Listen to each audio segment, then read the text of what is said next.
हाँ जी। गुरुजी, मैं पेशे से शिक्षक हूँ और मैं बच्चों को पढ़ाता हूँ।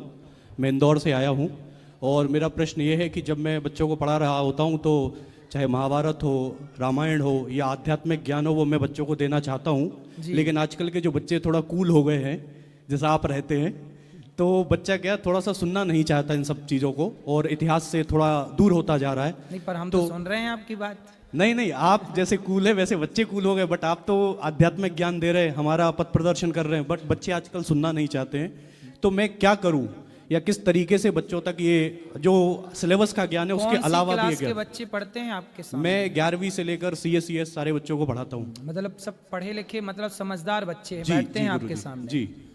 उन बच्चों से देखिए, आप जब कोई बात बताते हैं ना तो बताने के तरीके होते हैं, समझाने का एक तरीका होता है। जी हम जो समझाते हैं कथाओं में ना, वो एक अलग तरीका है, इसलिए लोग सुनते हैं और समझते हैं, और ये बच्चे से लेके बूढ़े तक हमारी बात समझते हैं। जी उसका एक कारण है। कारण ये है कि हम देखो, आप डायरेक्ट बच्चों को सुनाया मत करो जी। आप पहले बच्चों से एक सवाल किया करो।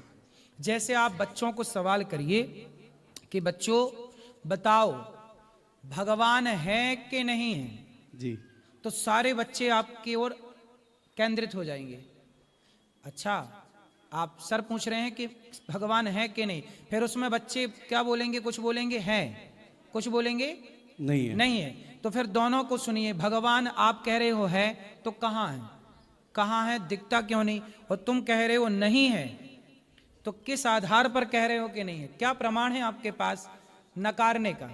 तो फिर गुरुजी उसमें क्या है, इतना डिबेटेबल टॉपिक हो जाएगा कि बच्चे ही लड़ पड़ेगा एक दूसरे से। ना ना, वो फिर आखिरी में जज आप बनेंगे ना, जी आपका जजमेंट होगा ना। प्रश्न तो पूछ लेंगे, जी। तो प्रश्न पूछ के छोड़ना थोड़ी है, वरना महाभारत हो जाएगा। वही वही। नहीं, तो हम सवाल पूछते हैं ये सारे, लेकिन हम तो तमाम प्रश्नों का उत्तर भी देते हैं और बाद में फिर सब लोग संतुष्ट होते हैं।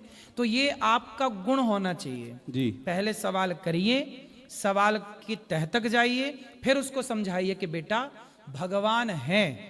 कहेंगे कि हैं तो दिखते क्यों नहीं? फिर उनको समझाओ कि जैसे दूध में मक्खन है, घी है, पर दिखाई नहीं पड़ता, उसी तरह परमात्मा जैसे दही के मंथन करने से मक्खन प्रकट होता है, ऐसे भक्ति करने से ही भगवान प्रकट होते हैं। जी। तो ऐसे आप तरीके से समझाइए। नाना प्रकार के तर्क, आपने तर्क शास्त्र पढ़े होंगे। बिल्कुल बिल्कुल गुरुजी। हम लोगों को तर्क ही पढ़ाया जाता है, तो तर्क जब तक नहीं पढ़ेंगे, तर्क से बातें करेंगे तो लोग सुनेंगे। लॉजिक चाहिए, मतलब हाँ, लॉजिक चाहिए, तर्क चाहिए, नहीं तो कोई नहीं सुनता। आजकल कौन किसकी सुन रहा है?